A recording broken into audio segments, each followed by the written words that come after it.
Langkah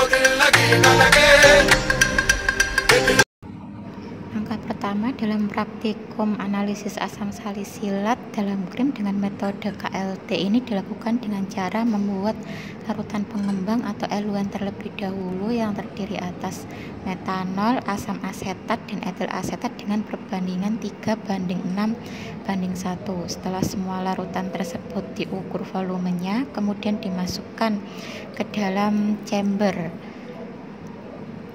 Total volume larutan tidak boleh melebihi batas bawah dari plat KLT yang hendak dimasukkan ke dalam chamber ini.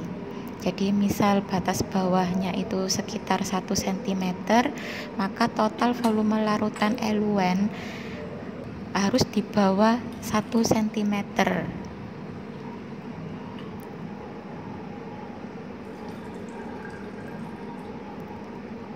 Tinggi larutannya jika batas bawahnya 1 cm, maka tingginya nggak boleh lebih dari 1 cm. Jadi bisa sekitar 0,5 cm. Kemudian dijenuhkan. Proses penjenuhan ini dilakukan menggunakan kertas saring, di mana proses penjenuhan selesai jika seluruh kertas saring terbasahi semua oleh eluen. Selanjutnya kita menimbang bahan aktifnya terlebih dulu. Bahan aktif yang digunakan adalah asam salisilat. Kemudian kita masukkan kaca arloji. Setelah itu ditara terlebih dahulu. Jika di monitor sudah menunjukkan angka 0, kemudian kita masukkan bahan aktif yang hendak kita timbang, yaitu sekitar 50 mg. Karena di monitor timbangan itu satuannya gram, maka dikonversikan dulu 50 mg, maka setara dengan 0,05 gram.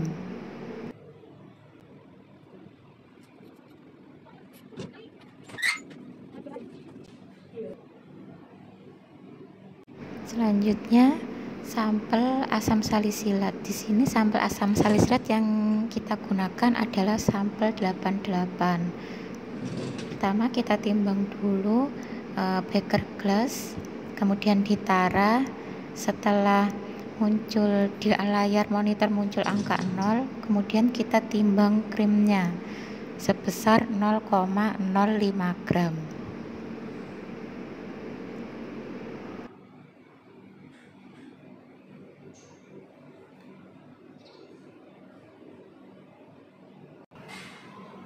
Bahan aktif yang telah kita timbang selanjutnya dilarutkan dengan 50 ml etanol. Serbuk bahan aktif ini dimasukkan ke dalam beker glass. Kemudian sisa dari serbuk bahan aktif yang masih menempel di kaca arloji dibilas terlebih dahulu dengan etanol hingga tidak ada serbuk bahan aktif yang menempel di atas kaca arloji tersebut. Setelah itu dilarutkan secukupnya menggunakan etanol hingga larut sempurna.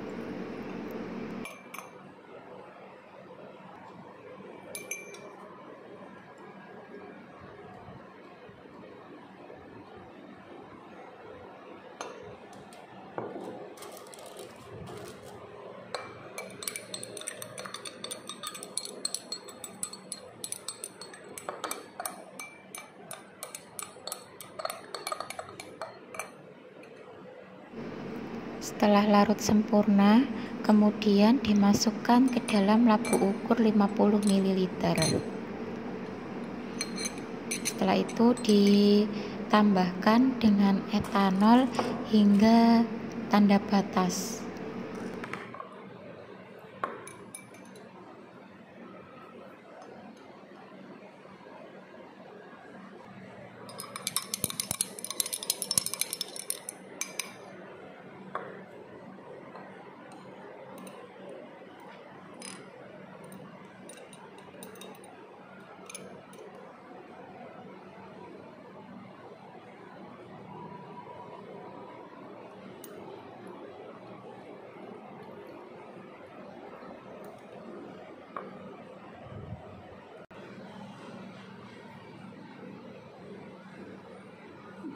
Habisin dulu sih terus.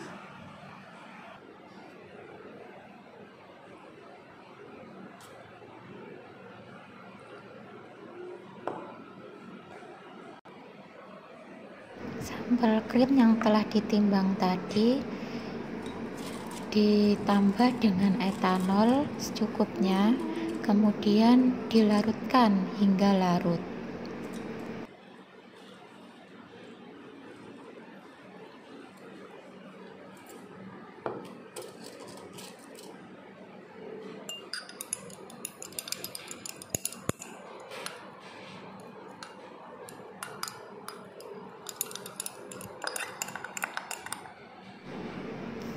Setelah larut sempurna, kemudian dimasukkan ke dalam labu ukur. Ada proses memasukkan sampel ke dalam labu ukur ini juga disertai dengan proses penyaringan yang bertujuan agar zat-zat pembawa yang tidak larut dalam etanol dapat tersaring sempurna. Kemudian dietkan hingga tanda batas dengan menggunakan etanol. Setelah sampel krim dan juga standar asam salisilat telah selesai dibuat, kedua larutan ini kemudian dicampurkan dengan cara mengambil sekitar 1 ml sampel asam salisilat dan 1 ml larutan standar asam salisilat.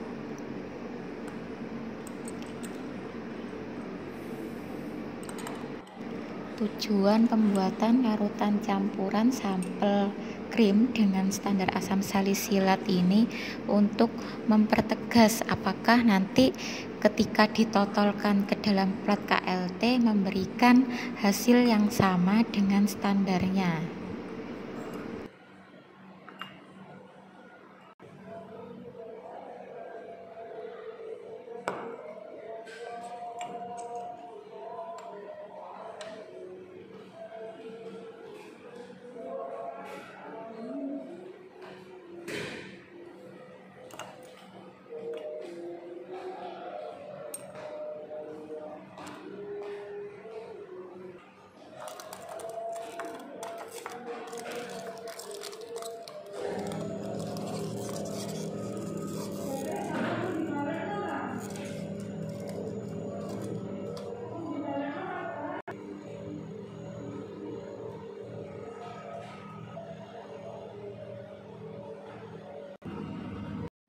Berikut ini adalah plat KLT yang kita gunakan, yaitu Silica Gel 60 F254. F254 itu menunjukkan bahwa papan plat KLT yang kita gunakan ini bisa berpendar di panjang gelombang 254 nanometer. Kemudian pada plat KLT ini di sisi bawah kita ukur sekitar 2 cm dari bawah dan 1 cm dari atas sebagai batas atasnya. Kemudian kita siapkan juga mikropipet. Setelah itu standar, sampel krim dan juga campuran larutan standar dan sampel kita masukkan, kita taruh di kaca arloji. Setelah itu ditotolkan. Setelah itu nantinya akan ditotolkan di atas plat KLT.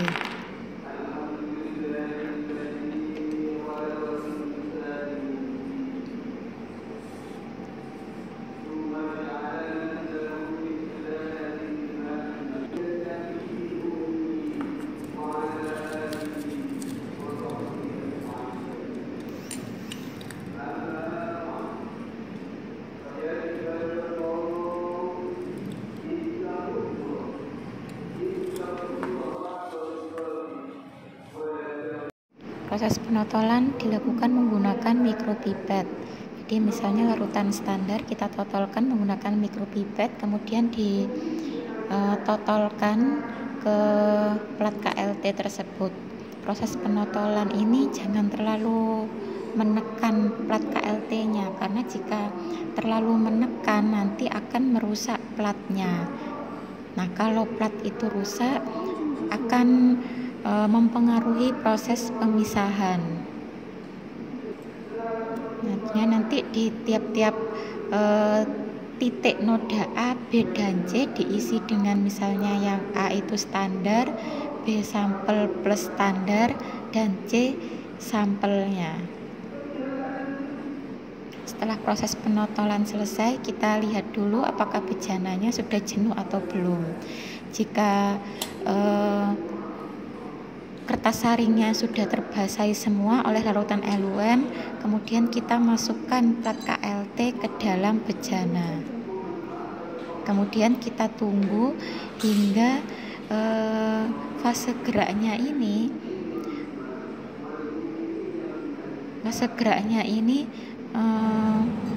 merambat sampai hingga batas atas.